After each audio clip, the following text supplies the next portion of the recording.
Hi, I'm Justin Fenton, and I'm the author of We Own This City, a true story of crime, cops, and corruption in an American city. I've been a crime and criminal justice reporter at the Baltimore Sun newspaper for about 13 years now.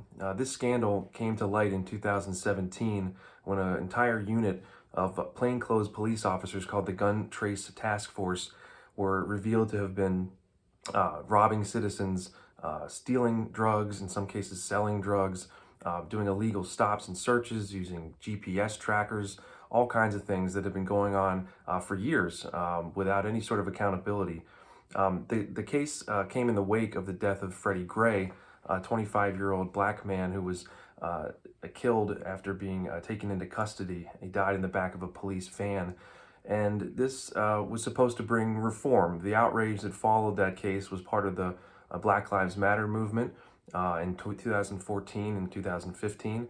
And there was a major push for reform, including a federal civil rights investigation of the Baltimore Police Department. But despite that, even with that going on, these officers were so undeterred that their actions even got worse during that period until they were caught. So the book tries to explore how that could happen. It's about a police scandal, but it's really about 15 years worth of police strategies and their effect on the community, their effectiveness or lack of effectiveness, really. I focus on the sergeant of the Gun Trace Task Force. His name was Wayne Jenkins. He was viewed within the police department as one of their best. They counted on him to get guns off the street.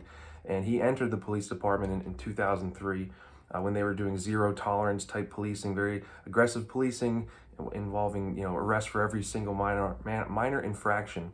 And as his career evolved, so too did the police department's relationship with its citizens until this scandal came to light.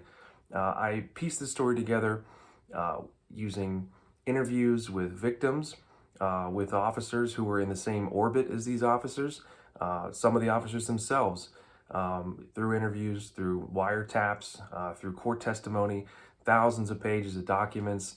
I also was with I sat down with the investigators of this case about how they uncovered it and what their experiences with police misconduct were prior to this case.